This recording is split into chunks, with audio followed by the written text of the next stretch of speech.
कबीर का घर शिखर पर जहाँ सिल हली गैल, पाँव न टिके पपील का तहाँ खलखन लादे बैल। इस साखी का भावार्थ है, जीव की चिरचिंतन स्थिति उसके अपने सर्वोच्च स्वरूप चेतन में है। उस तक पहुँचने का रास्ता फिसलन से भरा है। जहाँ चींटी के पैर नहीं टिकते, वहाँ संसार के लोग बैल पर सामान लादकर व्यापार करना चाहते हैं। यहाँ कबीर जी का अर्थ केवल ग्रंथकार कबीर साहिब से नहीं है, किंतु जीववाची से है। कबीर जी कहते हैं कि जीव की अपनी नित्य स्थिति उसके अपने चेतन स्वरूप में है। जीव का अपना चेतन स्वरूप ही तो सर्वोच्च है। सारी वासनाओं को छोड़कर अपने चेतना में ही सदैव स्थित रहना जीव का सर्वोच्च शिखर है। इस स्थिति में जो पहुंच जाता है वह सदैव के लिए कृतकृत्य हो जाता है, मतलब वह मोक्ष को प्राप्त हो जाता है। परंतु यह ध्यान देने योग्य है कि इसका रास्ता रपटीला है, फिसलन से भरा है। पहली बात तो यह है कि लोग नाना मान्यताओं, कल्पनाओं एवं भ्रांतियों में पड़े हैं। उन्हें छोड़ने के लिए तैयार ही नहीं होते। वे परमात्मा और मोक्ष को भी अपने से अलग ही देखते रहते हैं। इसी कारण ही उनको अपने स्व स्वरूप का सच्चा बोध होना ही दुर्लभ हो जाता है।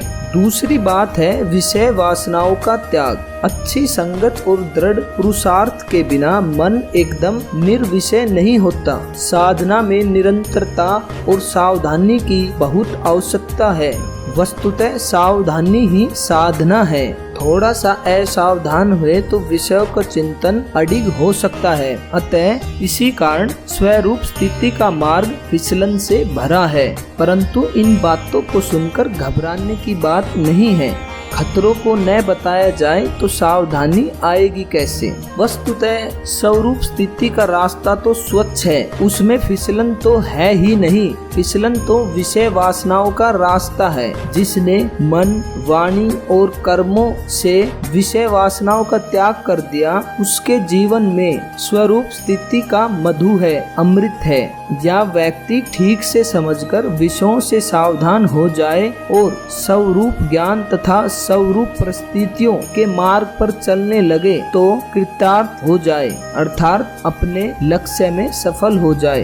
राजा होकर कोई घूर पर तथा कचरे में दाना क्यों बीनेगा। स्वरूप स्थिति का साम्राज्य पाकर विषयों के कीचड़ की ओर नजर भी क्यों उठाएगा। जिसको निर्विषय स्वरूप स्थिति का सिंहासन मिल गया, वह आनंद कंद हो जाएगा। आगे कबीर जी बता रहे हैं, पाँव न टिके पपील का तहाँ खलखन लादे बैल। संसार के लोग समझदार नहीं हैं। जिस रास्ते में चींटी के पैर न जमते हों, वहाँ बैल ले जाकर व्यापार करने की बात भी नहीं सोची जा सकती। अभिप्राय यह है कि स्वरूप स्थिति एवं मुक्ति होती है सभी विषयों का त्याग करके, परंतु उसे प्राप्त करने के लिए लोग नदी स्नान, मूर्ति दर्शन, व्रत, उपवास, हवन, तर्पण, कीर्तन आदि करते रहते हैं। यह ठीक है कि ये सब साधारण मनुष्य के लिए सात्विक उत्साह उत्पन्न करते हैं, परंतु इतने ही में रुक जाना अविवेक है। अलग से मोक्ष पाने का भ्रम तथा ईश्वर दर्शन की सनक, यह वहाँ बैल पर सामान लादकर व्यापार करने जैसी ही बात है। जहाँ चींटी के पैर न टिके हों। मोक्ष कोई ऐसी वस्तु नहीं है जो कहीं बाहर से मिले। ईश्वर कुछ ऐसा नहीं जिसके दर्शन होते हो। दर्शन रूप विषय के होते हैं जो जड़ माया है। वस्तुतः सब वासनाओं को छोड़कर चेतन का अपने आप शांत हो जाना ही मोक्ष है। यही ईश्वर की प्राप्ति है। या और जो कुछ कहना चाहो इसे कह लो। इसके अलावा परमार्थ की कोई परिनिष्ठित परिभाषा नहीं है। तभी कबीर जी ने कहा है, कबीर का घर शिखर पर जहाँ सिल हली गैल, पाँव न टिके पपील का तहाँ खलखन लादे बैल।